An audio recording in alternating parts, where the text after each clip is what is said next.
You're watching the TC MMA podcast. You got another good one in fight 3.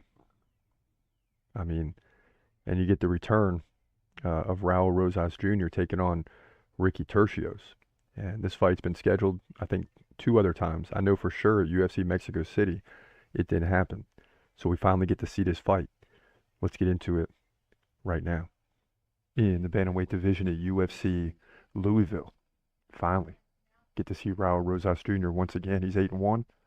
Remember, he had that tough loss, which is almost to be expected. He's only 19 years old, taking on Ricky Turcios, who comes in at 13-3. Now, both guys stand 5'9".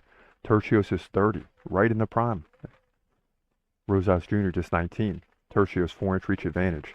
He fights right-handed. Rosas Jr. is a switch stance fighter. Now, Rosas isn't known for striking. Very slow pace. 1.3 significant strikes per minute. It's almost nothing.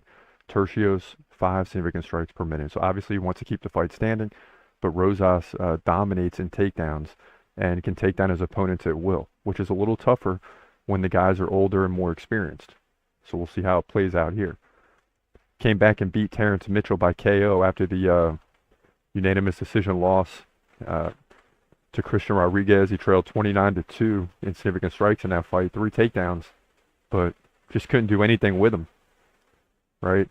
Before that, he beat Jay Perrin and Mando Gutierrez. So he's won 3 of 4 in a UFC setting. Ricky Turcios has been around for a little bit, beating Kevin Natividad by split decision, lost to Aman Zahabi, and beat Brady Highstand.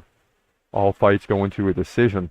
So, you know, that tells me, I mean, those fighters that Turcios lost to are not nearly as good as Raul Rosas Jr. We broke this fight down twice already because this fight keeps getting delayed. And the bottom line is nothing changes, man. I'm on board with Raul Rosas Jr. I like to get him back on the do list, but he's got to get the win here, and he will, by decision on takedowns, to move to 9-1, bantamweight division, UFC Louisville. Yeah, we got to go with our boy not Ricky Turcios, but Raul Rosas Jr. for sure. I mean, I like this guy. He's young. He's going to have some setbacks along the way. He had that setback against Christian Rodriguez. The guy was much older, has some experience, and was just able to control him. And you're going to have that. It's not like you're just going to walk into the UFC and take over. There's levels to this game, as you hear. But he's going to be older and older every time we see him. By the time he's 22, 23, and you know, you look at a guy like Chase Hooper as well.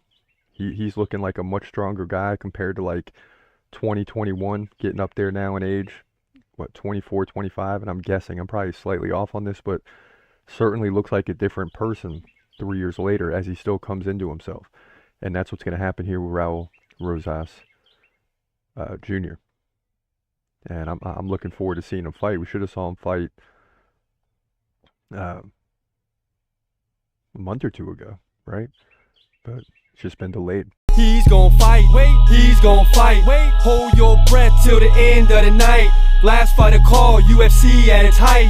Bringing that thunder with all his might. Saying, step up, wanna fight? Hold up, think twice. Gladiator, assassin, reckless, no abandon. Walk through that cage, he'll leave your ass.